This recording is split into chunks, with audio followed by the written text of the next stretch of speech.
Hello friends, welcome to SF classes.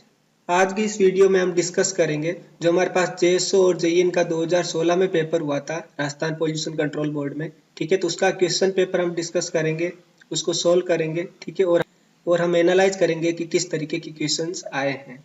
ठीक है, तो एसएफ क्लासेज एनवायरमेंट साइंस पर ऑनलाइन कोर्स लेके आई है जिसमें आपके पास कंप्लीट वीडियो लेक्चर्स है, इसके साथ साथ नोट्स है। और यदि आप ऑनलाइन परचेज करते हो तो आपके एड्रेस पर होम डिलीवरी भी की जाती है। इसके अलावा हमारे पास जो एनवायरमेंटल साइंस के जो ऑब्जेक्टिव क्वेश्चंस है उसके लिए अलग से बुकलेट प्रोवाइड की जाएगी। और इसके साथ साथ लास्ट में आपकी प्रोग्रेस और परफॉर्मेंस को चेक करने के लिए ऑनलाइन टेस्ट सीरीज का भी प्रोविजन है। ठीक है, तो यदि आप ये कोर्स परचेज करना चाहते हो या फिर आपको और कोई एडिशनल जानकारी चाहिए तो हमारा ये व्हाट्सएप नंबर है, यहाँ पर आप कांटेक्ट कर सकते हो। इसके अलावा आपको डिस्क्रिप्शन में लिंक मिल जाएगी, वहां से आप हमारा ऐप डाउनलोड कर सकते हो। और ऐप डाउनलोड करने के बाद में आपको इस कोर्स से रिलेटेड सारी जानकारी अवेलेबल हो जाएगी। ठीक है, तो स्टार्ट करते हैं इस वीडियो को। इसमें हमारा जो फर्स्ट क्वेश्चन है वो ये है कि in a batch culture growth pattern of bacteria the phase which represents the time required for microorganisms to acclimatize to new environment। ठीक है, तो इसमें आपको वो फेज बतानी है जिसमें जो माइक्रो ऑर्गेनिजम्स होते हैं वो न्यू एनवायरनमेंट में अपने आप को अडेप्ट करते हैं। ठीक है, तो आपके पास ऑप्शन है log phase, lag phase, death phase और स्टेशनरी फेज। तो इसका क्या करेक्ट आंसर होगा? Lag phase. ठीक है, आपने ये कर्व पढ़ा होगा एक्टिवेटेड सलज प्रोसेस में। ठीक है, हमारे पास जो एक्स एक्सिस है यहाँ पर हमारे पास टाइम है और वाई एक्सिस पे हमारे पास नंबर ऑफ सेल्स है। ठीक है, लॉग में। ठीक है, तो कुछ इसका जो कर्व आता है वो कुछ इस तरीके से आता है, कुछ इस तरीके से। ठीक है, तो ये हमारे पास ये वाली जो फेज है इसको हम बोलते हैं लेग फेज। लेग फेज में क्या होता है? लेग फेज में हमारे पास जो माइक्रो ऑर्गेनिजम्स है वो न्यू एनवायरनमेंट में अपने आप को डालते हैं, अडेप्ट करते हैं। ठीक है, उसके बाद में ये वाला जो पोर्शन है इंक्लाइंड पोर्शन, ठीक है, इसको हम बोलते हैं लॉग फेज। ठीक है, इसको हम क्या बोलते हैं? Log phase. लॉग फेज में क्या होता है? अब माइक्रो ऑर्गेनिजम्स वो धीरे धीरे ग्रो करते हैं। ठीक है, ये ग्रो किस तरीके से करते हैं? एक्सपोनेंशियली। ठीक है, एक्सपोनेंशियली ग्रो करते हैं, एक्सपोनेंशियली ग्रो करते हैं। ठीक है, उसके बाद में हमारी जो थर्ड फेज आती है ये वाली, इसको हम बोलते हैं स्टेशनरी फेज। क्या बोलते हैं? Stationary phase. तो इसमें हमारे पास नंबर ऑफ माइक्रो ऑर्गेनिजम्स वो कांस्टेंट रहते हैं। ठीक है, और फोर्थ फेज है डेथ फेज। ठीक है, डेथ फेज। तो ये चार फेज होती है। इस कर्व को बोलते हैं हम batch culture growth curve, growth curve. ठीक है, ठीक है, तो समझ में आ रही बात? इसका क्या आंसर होगा? हमारे पास लेग फेज। अगले क्वेश्चन पे चलते हैं हम। अगला क्वेश्चन है हमारे पास, if the absolute temperature of an object doubles the maximum energy emitted goes up by a factor of. ठीक है, तो इसमें हमारे पास है कि ये कोई ऑब्जेक्ट है जिसका टेम्परेचर है हमारे पास वो डबल हो रहा है। ठीक है, तो उसकी हमारे पास जो एनर्जी है वो कितने टाइम्स होगी पहले वाले एनर्जी की। तो इसमें आपने एक रूल पढ़ा होगा, स्टीफन बोल्ट्जमान रूल। क्या नाम है? Stefan Boltzmann rule. ये रूल क्या कहता है कि हमारे पास जो एनर्जी इंटेंसिटी होती है it is directly proportional to temperature की पावर 4। क्या कहता है कि जो हमारे पास एनर्जी इंटेंसिटी है it's directly proportional to temperature की पावर 4। तो यहाँ पर हमारे पास टेम्परेचर है वो डबल हो रहा है। ठीक है, टेम्परेचर क्या हो रहा है? डबल हो रहा है। ठीक है, तो हमारे पास एनर्जी कितना गुना हो जाएगी? एनर्जी हो जाएगी हमारे पास 16 टाइम्स। ठीक है, तो इसका करेक्ट आंसर क्या होगा? सी। ये रेडिएशन से रिलेटेड क्वेश्चन है। ठीक है, थर्ड क्वेश्चन है हमारे पास, Keoladeo national park is known for which bird. जो केवलादेव नेशनल पार्क है वो किस पक्षी के लिए जाना जाता है? ठीक है, तो ये जीके का क्वेश्चन है, इसका क्या आंसर होगा? साइबेरियन सारस। ठीक है, साइबेरियन क्रेन। नेक्स्ट क्वेश्चन पे चलते हैं।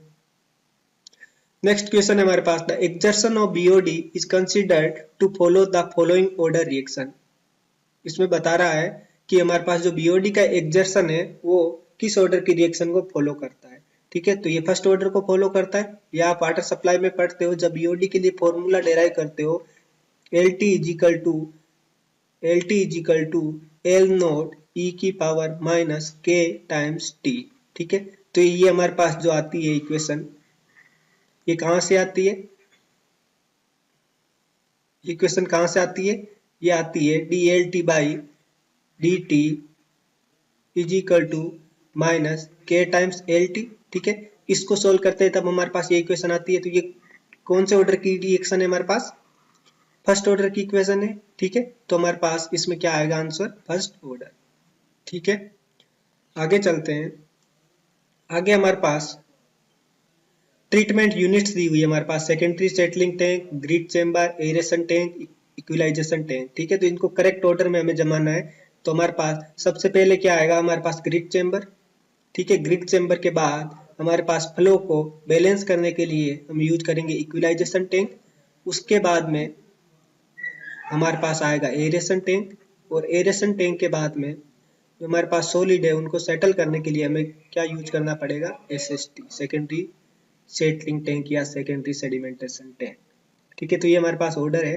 तो ऑर्डर हो जाएगा B D C A, B D C A, option number D.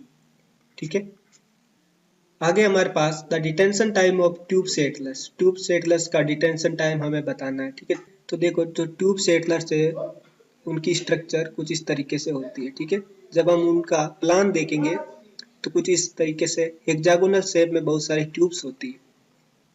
Hexagonal shape में हम ट्यूब्स को यूज करेंगे तो उनका डिटेंशन टाइम क्या होता है? रेड्यूस हो जाता है। ठीक है, कुछ मिनट्स में हमारे पास इनका सेटलिंग हो जाता है। ठीक है, तो इनका जो डिटेंशन टाइम होता है वो फ्यू मिनट्स होता है। तो इसका करेक्ट आंसर है हमारे पास इक्वल टू और लेस देन 10 मिनट्स। ठीक है, जो ट्यूब सेटलर्स है उनका डिटेंशन टाइम कितना होता है? लेस देन और इक्वल टू 10 मिनट्स। ठीक है, नेक्स्ट क्वेश्चन है हमारे पास, which of the following is not one of the criteria pollutants as per the list of USEPA. USEPA क्या है? United State Environmental Protection Agency. ठीक है, तो जो यूएसईपीए है उसकी लिस्ट में, यूएसईपीए उसकी लिस्ट में हमारे पास टोटल 6 क्राइटेरिया पोल्यूटेंट्स। कितने हैं? 6 क्राइटेरिया पोल्यूटेंट्स। ठीक है, कौन कौन से? सीओ, कौन कौन से पोल्यूटेंट है? CO, NOx, SOX. ठीक है, इसके अलावा पार्टिकुलेट मैटर, वीओसी, और क्या हमारे पास इसमें? लेड। ठीक है, तो ये हमारे पास टोटल 6 क्राइटेरिया पोल्यूटेंट्स। ठीक है, तो हमारे पास इसमें सल्फर डाइऑक्साइड भी है, लेड भी है, कार्बन मोनोऑक्साइड है, ये क्लोरीन है, ये नहीं है। ठीक है, तो ये हमारे लिए करेक्ट आंसर हो गया। ठीक है, एक बात बताओ, जो क्राइटेरिया पोल्यूटेंट्स होते हैं वो क्या होते हैं? क्राइटेरिया पोल्यूटेंट्स वो पोल्यूटेंट्स होते हैं जो हमारे पास स्टेट गवर्नमेंट है उसके द्वारा रेगुलेट किए जाते हैं। उनको रेगुलेट करना क्यों जरूरी है? क्योंकि वो हमारे पास हेल्थ, एनवायरमेंट और प्रॉपर्टी को डैमेज करते हैं। ठीक है, इसलिए उनको क्राइटेरिया पोल्यूटेंट्स की कैटेगरी में रखा गया है। ठीक है, आगे हमारे पास reduction of moisture content of sludge is achieved by. ठीक है, हमें यदि स्लज का मॉइस्चर कंटेंट को रिड्यूस करना है, ठीक है, स्लज के मॉइस्चर कंटेंट को रिड्यूस करना है तो कौन सा टेक्निक यूज करते हैं? ठीक है, तो हम क्या करते हैं? Sludge thickening. ठीक है, स्लज थिकनिंग में हमारे पास मॉइस्चर कंटेंट भी रिड्यूस हो जाता है और उसके साथ साथ हमारे पास वॉल्यूम है, जो हमारे पास स्लज का वॉल्यूम है वो भी रिड्यूस होता है। ठीक है, तो इसका करेक्ट आंसर क्या हो जाएगा? Sludge thickening. नेक्स्ट क्वेश्चन है, where in India was the first aerobic composting plant set up in 1982। ठीक है, इंडिया में हमारे पास फर्स्ट एरोबिक कंपोस्टिंग प्लांट जो सेटअप किया गया 1982 में, वो कहाँ पर सेटअप किया गया? ठीक है, तो ये फैक्चुअल क्वेश्चन है, इसमें हमारे पास करेक्ट आंसर क्या? मुंबई, मुंबई में सेटअप किया गया। ठीक है, आगे चलते हैं। आगे हमारे पास है कि in the waste water contains total Kjeldahl nitrogen that is TKN कितनी है? 30 मिलीग्राम पर लीटर। तो हमें बतानी है कि अल्टीमेट नाइट्रोजनस बीओडी कितनी होगी, ठीक है, मिलीग्राम O2 पर लीटर, ठीक है, तो हमें बताना है। तो आपने पढ़ा होगा कि जो नाइट्रोजनस बीओडी होती है, नाइट्रोजनस बीओडी होती है वो लगभग होती है 4.57 मिलीग्राम ऑफ O2 पर milligram of NH4 plus N। ये क्या है हमारे पास, ये क्या टर्म है, ये हमारे पास है टोटल जेल नाइट्रोजन, जिसमें हमारे पास टोटल जेल नाइट्रोजन ये क्या होती है हमारे पास, ये हमारे पास ammonium nitrogen plus organic nitrogen, ठीक है, ammonium nitrogen plus organic nitrogen, तो उसको हम बोलते हैं टोटल जेल नाइट्रोजन, ठीक है। तो पर milligram of total gel nitrogen के लिए हमारे पास कितनी ऑक्सीजन की रिक्वायरमेंट होती है, 4.57 मिलीग्राम, ठीक है, 4.57 को हम मान लेते हैं 4.6, ठीक है। तो हमारे पास टोटल जेल नाइट्रोजन कितनी दे रखी है, 30 मिलीग्राम, ठीक है, तो इसको हम 30 से मल्टीप्लाई कर देंगे, ठीक है। तो हम जब हम इसको सोल्व करेंगे तो हमारे पास आएगा लगभग 138 मिलीग्राम ऑफ, कितनी चाहिए, 138 मिलीग्राम ऑफ O2, ठीक है। तो इसका करेक्ट आंसर क्या हो जाएगा, ऑप्शन नंबर डी। समझ में आ रही है बात, आगे चलते हैं। आगे हमारे पास है फुल फॉर्म बतानी है MOEFCC, तो ये तो बहुत इजी क्वेश्चन है, ठीक है। इसका क्या आंसर हो जाएगा, ministry of environment forest and climate change, ठीक है, तो इसका आंसर हो जाएगा।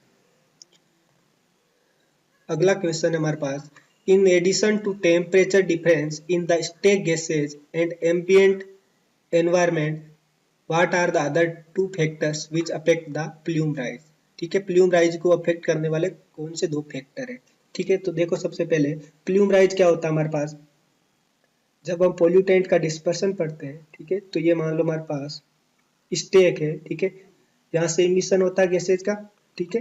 तो हमारे पास जो गैसेज है वो कुछ देर के लिए वर्टिकल डिस्टेंस ट्रेवल करती है, उसके बाद में कुछ इस तरीके से डिस्पर्स होती है, ठीक है। तो डिस्पर्सन होने से पहले वो कुछ हाइट तक वर्टिकली ट्रेवल करती है, ठीक है। तो इस हाइट को हम बोलते हैं, ये वाली जो हाइट है इसको हम बोलते हैं प्लूम राइज, प्लूम राइज, इस हाइट को हम बोलते हैं प्लूम राइज, ठीक है। तो प्लूम राइज हमारे पास जो है, प्लूम राइज वो किन किन फैक्टर पे डिपेंड करता है, वो तीन फैक्टर पे डिपेंड करता है। पहला है हमारे पास टेम्परेचर डिफरेंस, टेम्परेचर डिफरेंस मतलब कि जो हमारे पास जो इमिशन हो रहा है उस गैस का कितना टेम्परेचर है और सराउंडिंग एयर है उसका क्या टेम्परेचर है, उनके बीच में जो टेम्परेचर डिफरेंस है उन पे हमारे पास डिपेंड करेगा प्लूम राइज कितना होगा, ठीक है। सेकंड फैक्टर है हमारे पास इसमें विंड वेलोसिटी, ठीक है, विंड वेलोसिटी या विंड स्पीड, जो हॉरिजॉन्टल डायरेक्शन में हमारे पास विंड स्पीड होती है वो भी प्लूम राइज को अफेक्ट करती है। जब हमारे पास जो विंड स्पीड है वो ज्यादा होगा तो प्लूम राइज क्या होगा, कम होगा। ये हमारे पास जो गैस है जो कुछ इस तरीके से चली जाएगी, ठीक है, इस डायरेक्शन में, तो हमारे पास जो यहाँ पर ये प्लूम राइज है इसकी वैल्यू क्या होगी, कम होगी। तो ये सेकेंड फैक्टर है। थर्ड फैक्टर है इसमें हमारे पास स्टेट गैस वेलोसिटी, तो हमारे पास जो यहाँ स्टेक से जो गैस निकल रही है उसकी क्या वेलोसिटी है, इसकी क्या वेलोसिटी, यदि वेलोसिटी ज्यादा होगी तो प्लूम राइज क्या होगा, ज्यादा होगा, ठीक है। और यदि वेलोसिटी कम होगी तो ये हमारे पास कुछ इस तरीके से डिस्पर्सन होगा हॉरिजॉन्टली और प्लूम राइज क्या आएगा, कम आएगा, ठीक है। तो ये तीन फैक्टर है जिसमें हमारे पास प्लूम राइज डिपेंड करता है। तो क्वेश्चन में हमारे पास एक फैक्टर तो दिया हुआ, दो अदर फैक्टर्स कौन कौन से हो जाएंगे, हॉरिजॉन्टल विंड स्पीड और स्टेट एग्जिट वेलोसिटी, ठीक है। तो इस क्वेश्चन का हमारे पास करेक्ट आंसर क्या हो जाएगा, ऑप्शन नंबर सी, ठीक है। नेक्स्ट क्वेश्चन है हमारे पास, ये एप्टीट्यूड का है, ठीक है। तो इसमें दे रखा है कि a clock strikes once at a 1 o'clock, twice at 2 o'clock, thrice at 3 o'clock, ठीक है। हमारे पास एक घड़ी है जो 1 o'clock पर एक बार स्ट्राइक करती है, ठीक है, 1 o'clock पर एक बार स्ट्राइक करती है, 2 o'clock पर दो बार स्ट्राइक करती है, 3 o'clock पर 3 बार स्ट्राइक करती है। तो हमें बताना है कि हमारे पास 12 आवर्स में कितनी बार स्ट्राइक करेगी यदि ये 1 बजे से चालू होती है, ठीक है। तो 1 बजे से चालू होती है तो एक बार करेगी, फिर 2 बजे 2 बार स्ट्राइक करेगी, 3 बजे 3 बार, तो इस तरीके से हमारे पास 12 आवर्स में, ठीक है, 12 आवर्स में जो हमारे पास 12th आवर्स है, ठीक है, उसमें हमारे पास 12 बार करेगी, तो टोटल कितनी बार करेगी, तो हमारे पास 1 से लेके 12 तक जोड़ दो, ठीक है। इसको सोल्व करोगे तो हमारे पास आंसर कितना हो जाएगा, 78, ठीक है। तो इसका क्या करेक्ट आंसर हो गया, ऑप्शन नंबर डी। आगे चलते हैं। आगे हमारे पास सॉलिड वेस्ट मैनेजमेंट का क्वेश्चन है। इसमें पूछा है कि the maximum time required under hold collection system that is HCS is for. सबसे ज्यादा टाइम किस में रिक्वायर होता है, ठीक है, सबसे ज्यादा टाइम की रिक्वायरमेंट किस में होती है, ठीक है, ओप रूट में होती है, पिकअप में होती है, एट साइट होती है, या फिर हाउल में होती है, ठीक है। तो इसका करेक्ट आंसर होगा हाउल। हाउल में हमारे पास सबसे ज्यादा टाइम की रिक्वायरमेंट होती है, ठीक है। आगे चलते हैं। आगे हमारे पास the desirable effective size of sand in rapid sand filter. Rapid sand filter में हमारे पास इफेक्टिव साइज क्या होती है सेंड की, ये होती है हमारे पास 0.35 टू 0.6 mm, ये रैपिड सेंड फिल्टर में होती है। और स्लो सेंड फिल्टर में कितनी होती है, 0.15 टू 0.35 mm, ठीक है। तो इसमें हमारे पास रैपिड सेंड फिल्टर में पूछा है, तो करेक्ट आंसर क्या हो जाएगा, option number C, 0.45 to 0.6 mm, ठीक है।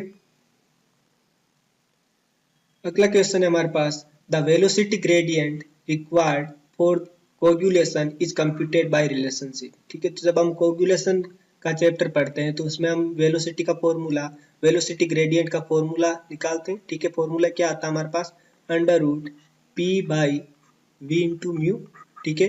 म्यू हमारे पास है विस्कोसिटी, पी हमारे पास है पावर, और वी क्या है यहाँ पे, वॉल्यूम, ठीक है। तो इसका करेक्ट आंसर क्या हो जाएगा, ऑप्शन नंबर सी, ठीक है।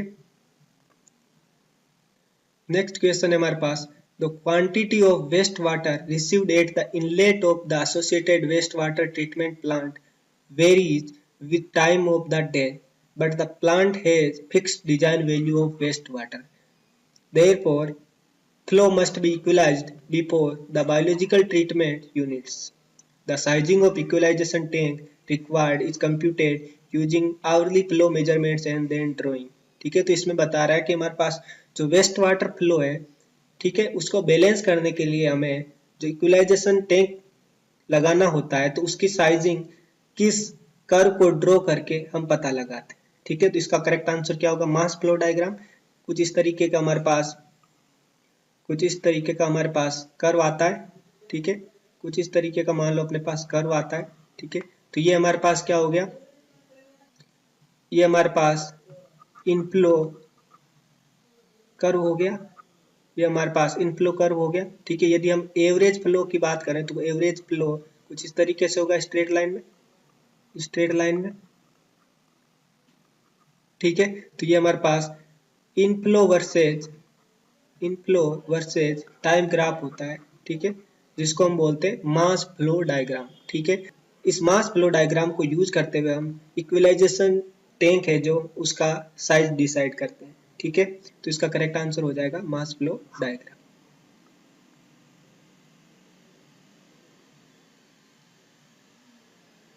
नेक्स्ट क्वेश्चन है हमारे पास, which of these tools show plotted graphs of pressure, temperature and dew points in the air. तो हमारे पास प्रेशर, टेम्परेचर और ड्यू पॉइंट्स को प्लॉट करने के लिए किस टाइप के ग्राफ का हम यूज करते हैं, ठीक है। तो इसका करेक्ट आंसर होगा थर्मोडायनेमिक्स डायग्राम, ठीक है। थर्मोडायनेमिक्स डायग्राम्स को यूज करते हुए हम प्रेशर, टेम्परेचर और ड्यू पॉइंट्स का जो ग्राफ है वो प्लॉट करते हैं। नेक्स्ट क्वेश्चन हमारे पास, which one is more appropriate while defining impacts, ठीक है। तो इम्पैक्ट्स को डिफाइन करने के लिए सबसे ज्यादा क्या इंपॉर्टेंट है, तो इसका करेक्ट आंसर है कंसिक्वेंस ऑफ चेंज, ठीक है। जो हम चेंज कर रहे हैं उनका क्या रिजल्ट है, क्या कंसिक्वेंस है, उससे हमारे पास जो इम्पैक्ट है वो डिफाइन होता है, ठीक है। नेक्स्ट क्वेश्चन हमारे पास, ये हमारे पास ये हमारे पास एप्टीट्यूड का क्वेश्चन है, ठीक है। तो इसमें हमारे पास रेशियो बताना b:2 है, ठीक है। यदि हमारे पास b plus A by B minus A ये दे रखा है 5:1, ठीक है। तो इसको सोल्व करोगे तो हमारे पास करेक्ट आंसर क्या हो जाएगा, 3:2, ठीक है, 3:2, option number A. Next question है हमारे पास, which colour of container is use to collect organic waste. Organic waste के लिए हमारे पास कंटेनर का कलर क्या होता है? ग्रीन। ठीक है, कंटेनर का कलर क्या होता है? ग्रीन। तो ऑप्शन नंबर बी। नेक्स्ट है हमारे पास the different major phases of an infrastructure project in logical sequence. ठीक है, जो हमारे पास इंफ्रास्ट्रक्चर प्रोजेक्ट बनाते हैं तो उसमें हमारे पास जो फेजेज है वो क्या आती है? ठीक, तो सबसे पहले हमारे पास क्या आता है? प्लानिंग। उसके बाद में हम कंस्ट्रक्शन करते हैं, उसके बाद हम उस इंफ्रास्ट्रक्चर प्रोजेक्ट को ऑपरेट करते हैं और फिर क्लोजर। ठीक है, तो ये हमारे पास इसका करेक्ट आंसर क्या है? Option number A. ठीक है, अगला हमारे पास है the direct exposure to which two chemicals in the hazardous waste can cause death. ठीक है, तो हमारे पास कौन से ऐसे दो केमिकल्स हैं जिनकी वजह से डेथ हो सकती है? ठीक है, तो हमारे पास इसमें करेक्ट आंसर है हमारे पास मरकरी और साइनाइड। ठीक है, ये बहुत ही ज्यादा हेजार्डियस केमिकल होते हैं जो हमारे पास डेथ का कारण बन सकते हैं। ठीक है, तो ऑप्शन नंबर सी इसका सही आंसर है। नेक्स्ट क्वेश्चन है हमारे पास type 3 settling refers to. Type 3 settling को क्या बोलते हैं? Hindered settling, compression settling, discrete settling या फ्लोक्यूलेंट सेटलिंग। तो इसका करेक्ट आंसर क्या है? Hindered settling. ठीक है, तो जब हम सेटलिंग पढ़ते हैं तो उसमें हमारे पास टाइप्स आते हैं, 4 टाइप होते हैं। टाइप 1, टाइप 2, टाइप 3 और टाइप 4। ठीक है, 4 टाइप की सेटलिंग होती है। ठीक है, तो हमारे पास जो फर्स्ट टाइप की सेटलिंग उसको हम क्या बोलते हैं? Discrete settling. ठीक है, क्या बोलते हैं? डिस्क्रीट। फिर हमारे पास आता है फ्लोक्यूलेंट। फ्लोक्यूलेंट। फिर हमारे पास आता है जोन सेटलिंग या हिंडर्ड सेटलिंग। जोन सेटलिंग या हिंडर्ड सेटलिंग। और लास्ट में आता है हमारे पास कंप्रेशन सेटलिंग। ठीक है, तो इसमें हमारे से पूछा है थर्ड टाइप की जो सेटलिंग होती है उसको हम जोन या हिंडर्ड सेटलिंग बोलते हैं। तो ऑप्शन नंबर ए इसका करेक्ट आंसर है। नेक्स्ट क्वेश्चन है हमारे पास corrosive hazardous waste have the following characteristics. A liquid that corrodes the steel at a rate greater than mm per year at temperature। ठीक है, तो जो हमारे पास जो हेजार्डियस वेस्ट होता है, हेजार्डियस हेजार्डियस वेस्ट होता है उसकी कुछ प्रॉपर्टीज होती है। ठीक है, एक हम देखते हैं उसकी रिएक्टिविटी। ठीक है, दूसरा हम देखते हैं कोरोजन। तीसरा हम देखते हैं इसमें इग्निटिबिलिटी।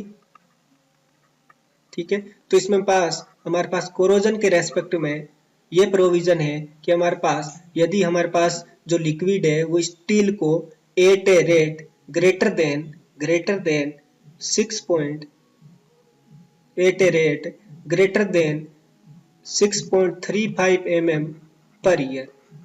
ठीक है, इस रेट से कोरोड करता है एट टेम्परेचर 55 डिग्री सेंटीग्रेड। तो हम उसको बोलेंगे कि वो हमारे लिए क्या है? कोरोसिव हेजार्डियस वेस्ट है। ठीक है, तो इसका करेक्ट आंसर क्या होगा? 6.35 mm और at temperature of 55 degree Celsius. ठीक है, तो ये इसका करेक्ट आंसर है। आगे चलते हैं। आगे हमारे पास है the recycling of used oil is suitable when polychlorinated biphenyls यानी कि PCB concentration is less than. ठीक है, यदि हमारे पास पीसीबी की कंसंट्रेशन 2 ppm से कम है तो जो हमारे पास ऑयल है यूज किया हुआ उसका हम रिसाइकलिंग कर सकते हैं। ठीक है, तो इसका करेक्ट आंसर क्या होगा? Option number A. आगे हमारे पास the most preferable hierarchy for integrated waste management. ठीक है, तो हमारे पास इसमें जो इंटीग्रेटेड वेस्ट मैनेजमेंट होता है उसमें हमारे पास क्या आता है? सबसे पहले सोर्स रिडक्शन।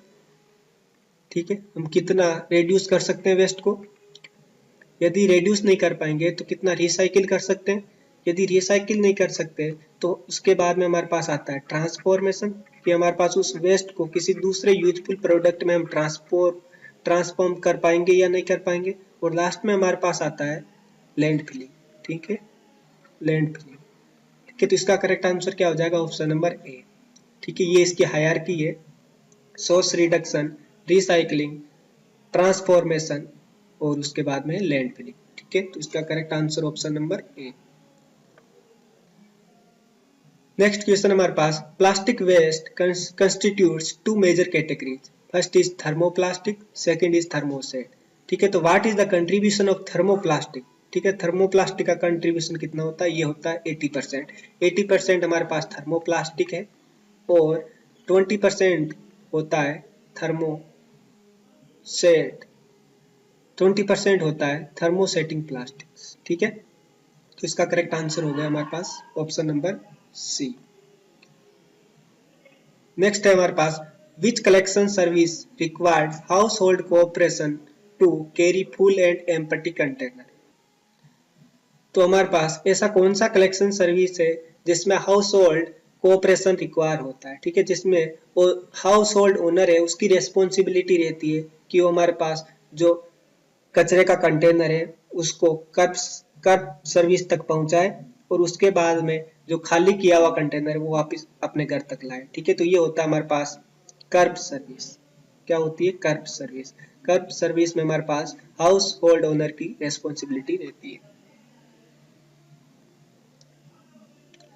नेक्स्ट क्वेश्चन है हमारे पास, two important design operational parameters associated with ASP are represented by FM ratio और एमसीआरटी। ठीक है, द टर्म एमसीआरटी इंडिकेट्स, तो एमसीआरटी क्या इंडिकेट करती है, एमसीआरटी इंडिकेट करती है कि हमारे पास जो माइक्रो ऑर्गेनिज्म है उनका क्या एवरेज टाइम है सिस्टम में स्टे करने के लिए। ठीक है, तो इसका करेक्ट आंसर क्या होगा, option number C, the average time microorganisms stay in the system.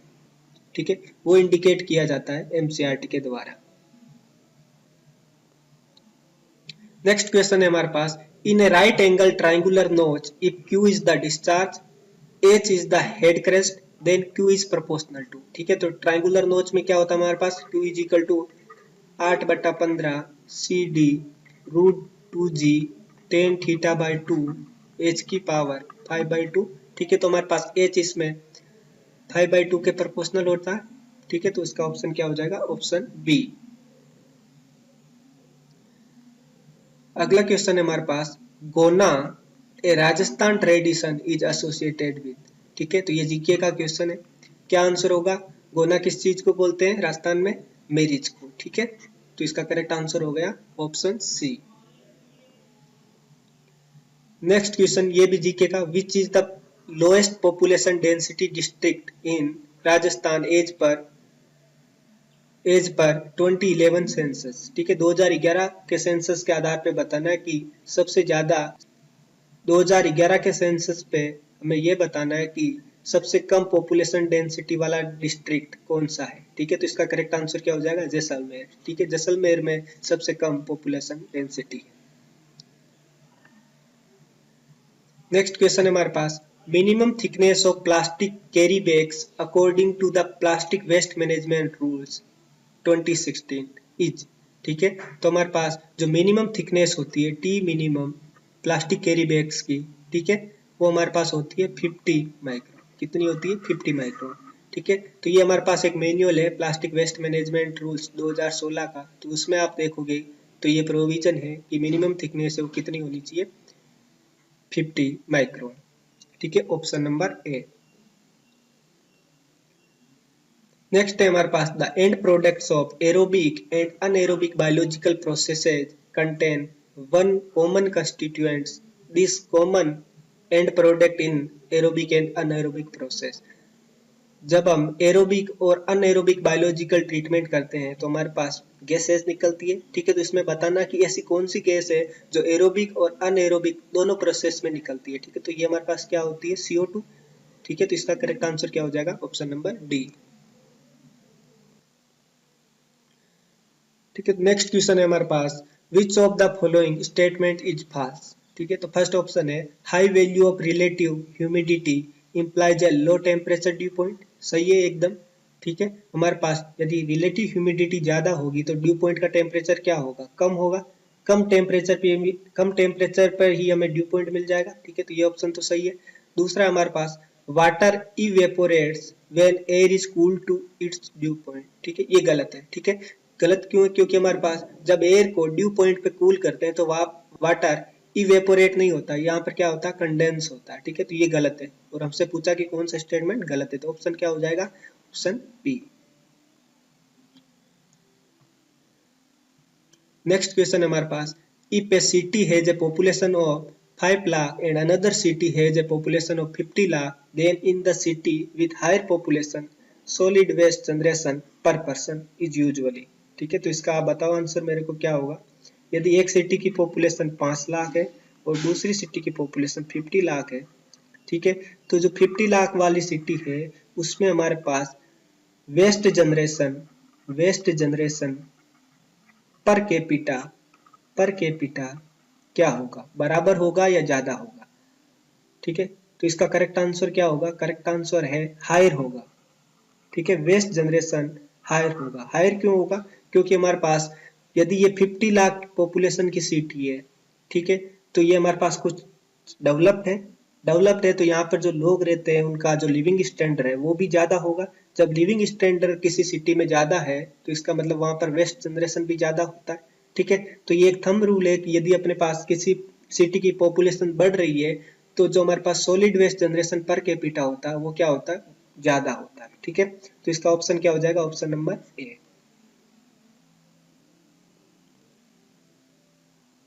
Next question हमारे पास, which component is not included in EIA. ठीक है, तो ह्यूमन बिहेवियर जैसा कोई कंपोनेंट हम इंक्लूड नहीं करते ईआईए में। ठीक है, तो ये इसका करेक्ट आंसर है। बाकी हम एयर क्वालिटी को भी इनकॉर्पोरेट करते हैं, वेस्ट वाटर क्वालिटी और सेफ्टी, इन तीनों पैरामीटर को हम अकाउंट करते हैं ईआईए में। ठीक है, तो इसका करेक्ट आंसर हो गया ह्यूमन बिहेवियर।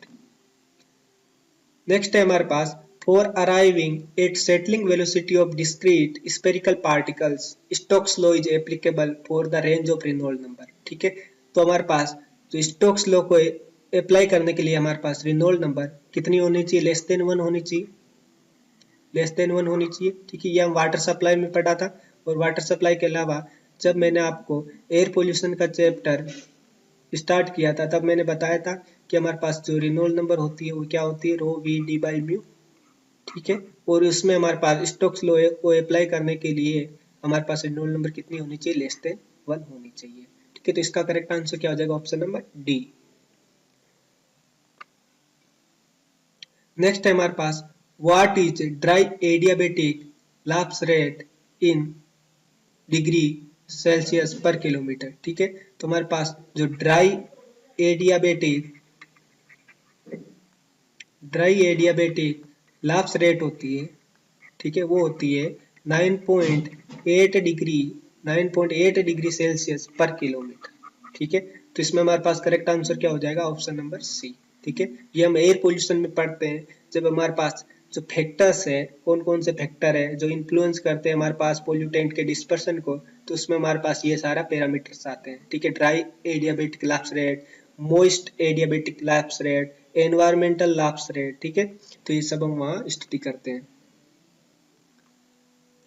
नेक्स्ट क्वेश्चन है हमारे पास, the COD to BOD ratio of non biodegradable waste water is generally. ठीक है, तो हमारे पास सीओडी क्या होती है, सीओडी होती है हमारे पास बायोडिग्रेडेबल और नॉन बायोडिग्रेडेबल जो वेस्ट होता है, दोनों के लिए हमारे पास कितनी ऑक्सीजन की रिक्वायरमेंट होती है, उसको हम बोलते हैं सीओडी। और बीओडी क्या है हमारे पास, बायोडिग्रेडेबल वेस्ट को डिकम्पोज करने के लिए कितनी ऑक्सीजन की रिक्वायरमेंट होती है माइक्रो ऑर्गेनिजम्स के द्वारा, वो होती है बीओडी। ठीक है, ठीक है, तो हमारे पास जो सीओडी टू बीओडी रेशियो है, सीओडी टू बीओडी रेशियो, ठीक है, तो हमारे पास नॉन बायोडिग्रेडेबल वेस्ट वाटर के लिए हमारे पास सीओडी क्या होगा, ज्यादा होगा, बीओडी क्या होगा, रिलेटिवली कम होगा। सीओडी क्या होगा, ज्यादा होगा, और बीओडी क्या होगा, रिलेटिवली कम होगा। तो ये जो हमारे पास टोटल रेशियो है ये क्या होना चाहिए, हाई होना चाहिए। ठीक है, तो इसका करेक्ट आंसर क्या होगा, ग्रेटर देन 10 होना चाहिए। नॉन बायोडिग्रेडेबल वेस्ट वाटर के लिए COD to BOD ratio greater than 10 होना चाहिए। ठीक है, ठीक है, तो नेक्स्ट क्वेश्चन है हमारे पास, where in Rajasthan is situated the longest wall in the world after Great Wall of China. ठीक है, तो हमारे पास लॉन्गेस्ट वॉल राजस्थान में कहाँ पर सिचुएटेड है, कुंभलगढ़ फोर्ट में। ठीक है, जो कुंभलगढ़ फोर्ट में हमारे पास वॉल है वो सबसे ज्यादा लंबी है। ठीक है, ग्रेट वॉल ऑफ चाइना के बाद। तो इसका आंसर हो जाएगा ऑप्शन नंबर डी, जीके का सवाल है।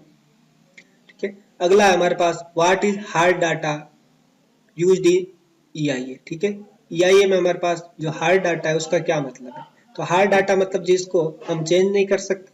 ठीक है, तो इसमें लिखा हुआ है कि हमारे पास can be altered with time, नहीं। Water quality data where hard water is reported, नहीं। Respective driven information with high variability and uncertainty, जहाँ वेरिएबिलिटी आ गई तो इसका मतलब हार्ड डाटा नहीं है, ठीक है। तो इसका मतलब हमारे पास करेक्ट आंसर क्या है, option number D. Reliable permanent information not subjected to change with time, ठीक है। तो इसको हम बोलते हैं हार्ड डाटा, ठीक है। तो ये जब हम EIA पढ़ते हैं तब हम इसमें बात करते हैं कि हार्ड डाटा क्या होता है। नेक्स्ट है हमारे पास the ratio of flowing through period to detention period in a sedimentation tank, ठीक है। फ्लोइंग थ्रू पीरियड और जो डिटेंशन पीरियड है उनका रेशियो क्या होता है, ठीक है। तो दोनों ही पीरियड है, यहाँ पर देखो ये कॉमन सेंस वाला सवाल है, दोनों में ही क्या है, पीरियड है, टाइम है। तो टाइम बाय टाइम करोगे तो एक रेशियो आएगा जिसकी कोई यूनिट नहीं आएगा। सरफेस लोडिंग की यूनिट होती है तो ये गलत आंसर। सेटलिंग वेलोसिटी नहीं। वियर लोडिंग की भी यूनिट होती है, गलत, ठीक है। तो इसका करेक्ट आंसर क्या हो जाएगा, डिस्प्लेसमेंट इफिशियंसी। जो डिस्प्लेसमेंट इफिशियंसी होती है ND, वो होती है हमारे पास flowing through period, flowing through period to detention period, ठीक है। तो इस रेशियो को हम बोलते हैं डिस्प्लेसमेंट इफिशिएंसी। अगला क्वेश्चन है हमारे पास, in A sequencing batch reactor यानी कि SPR, in A sequencing batch reactor the order of 4 processes shall be, ठीक है। तो हमारे पास जब SPR पढ़ते हैं तब हमारे पास क्या स्टेप्स होती है, हमारे पास सबसे पहले हम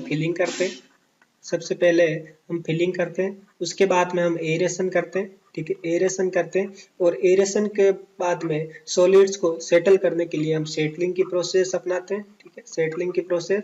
और उसके बाद में हमारे पास आता है डिकेंट, क्या आता है, डिकेंट, ठीक है। तो हमारे पास इसका ऑप्शन क्या हो जाएगा, ऑप्शन नंबर ए, क्या हो जाएगा करेक्ट आंसर, ठीक है। आगे चलते हैं। आगे हमारे पास the maximum acceptable limits of total arsenic in drinking water as per IS 10-500/2012, ठीक है। तो ये हमें बताना है कि हमारे पास जो IS कोड है, जो ड्रिंकिंग वाटर के लिए जो हमारे पास वाटर क्वालिटी पैरामीटर्स है उनकी क्या क्या लिमिट है वो बताता है, ठीक है, IS 10-500, ठीक। तो इसके अनुसार जो टोटल आर्सेनिक की परमिसिबल लिमिट होती है वो हमारे पास होती है 0.01 मिलीग्राम पर लीटर, ठीक है। तो ऑप्शन बी क्या हो जाएगा करेक्ट आंसर। अगला क्वेश्चन है हमारे पास, a cyclone has an inner diameter of 1 metre and gases with a tangential inlet velocity of 10 meter per second enter into the cyclone. What is the acceleration of particles entering in the cyclone? ठीक है। तो ये हमारे पास air pollution का question है। जो air pollution में हम कंट्रोल टेक्नोलॉजी पढ़ते हैं, ठीक है। तो हमारे इसमें पढ़ते हैं cyclone separator, cyclone separator, cyclone separators, ठीक है। तो साइक्लोन सेपरेटर्स में हमारे पास जो फोर्स होता है वो कितना होगा, M×A, और जो कि होता है हमारे पास mv²/r, क्या होता है mv²/r। तो यहाँ पर एक्सीलरेशन पूछा है, यहाँ पर क्या पूछा है, एक्सीलरेशन, तो ये हो गया हमारे पास v²/r। v कितना दे रखा है 10 मीटर पर सेकेंड, तो 10 का स्क्वायर डिवाइड बाई, यहाँ पे आपको डायमीटर दिया हुआ 1 मीटर, ठीक है, डायमीटर दिया हुआ 1 मीटर, तो रेडियस कितनी हो जाएगी 1/2, ठीक है। तो ये हमारे पास आंसर कितना आ जाएगा 200 मीटर पर सेकेंड स्क्वायर, ठीक है। तो इसका करेक्ट आंसर हो जाएगा ऑप्शन नंबर सी। अगला क्वेश्चन हमारे पास, one of the main tourist destination with renowned architecture that is Ranakpur temple is situated in which district. जो हमारे पास रणकपुर टेम्पल है वो कौन से डिस्ट्रिक्ट में है, ठीक है। तो रणकपुर टेम्पल कहाँ पे है, हमारे पास पाली में, ठीक है। तो ये जीके का सवाल है, इसका क्या आंसर हो जाएगा पाली, ठीक है। तो आज के वीडियो में हम इतना ही डिस्कस करेंगे, बाकी के जो क्वेश्चन है वो हम नेक्स्ट क्लास में डिस्कस करेंगे, ठीक है। Thank you.